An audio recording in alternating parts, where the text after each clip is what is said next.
महाराज जी, मन छलिया है, नीच है। मैं ये बात बिल्कुल सही है, पर ये भी कहा जाता है कि कभी-कभी मन की बात मान लेनी चाहिए। महाराज जी, मन वो में दो कौन सी स्थिति डिपार्टमेंट है? हैं, एक है सतमन और एक है असतमन। जैसे बुद्धि में दो विभाग हैं, एक है सुमति और एक है कुमति। सुमति कुमति सबके उर रहें, नाथ पुराण निगम अस कहें। जहां सुमति तहां संपत्ति नाना, जहां कुमति तहां विपत्ति निदाना। तो बुद्धि दो निर्णय करती है, एक अच्छे में दस्तखत कर देती है, एक बुरे में भी दस्तखत कर देती है। जो बुरे में दस्तखत करती है उसे कुमति कहते हैं, जो अच्छे में दस्तखत करती है उसे सुमति कहते हैं।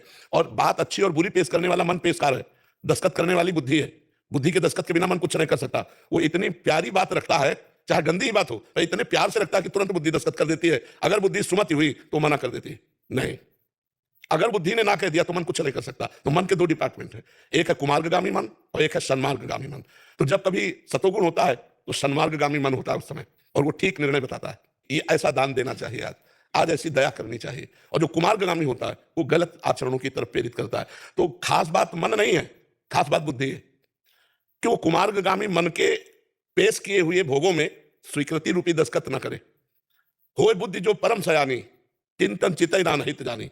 ये नाशकारी मन पेशकार बन करके ऐसे भोगों को पेश कर रहा है, नहीं। तो हमें शुद्ध करनी बुद्धि, इसलिए गायत्री मंत्र जैसे जपते हैं ना, उसमें मेरी बुद्धि को सत्य की तरफ प्रेरित किया जाए।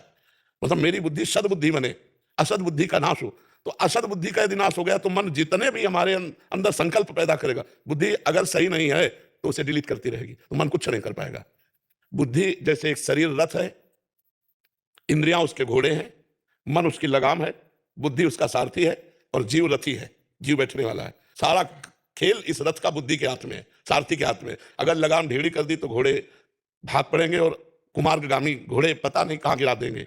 और अगर लगाम खींच के रखा है मन, तो इंद्रियां सही रास्ते पे चलेंगी। पर एक बुद्धि रूपी सारथी हमारा चतुर होना चाहिए, सुजान होना चाहिए। तो रामई भजन इतने चतुर न, जो भगवान का भजन करते हैं उनकी बुद्धि चतुर हो जाती है, वो प्रवीण हो जाते हैं। ईश भजन सारथी सुजाना। अगर इष्ट का भजन करेंगे तो हमारी बुद्धि सुजान सारथी बन जाएगी, मन रूपी लगाम को खींचेगी, तो इंद्रियां रूपी घोड़े सही मार्ग पर चलेंगे। तो हमारी बुद्धि शुद्ध होनी चाहिए, और बुद्धि शुद्ध होती भगवान के भजन से। जितना हम भजन करेंगे उतनी बुद्धि पवित्र होती जाएगी।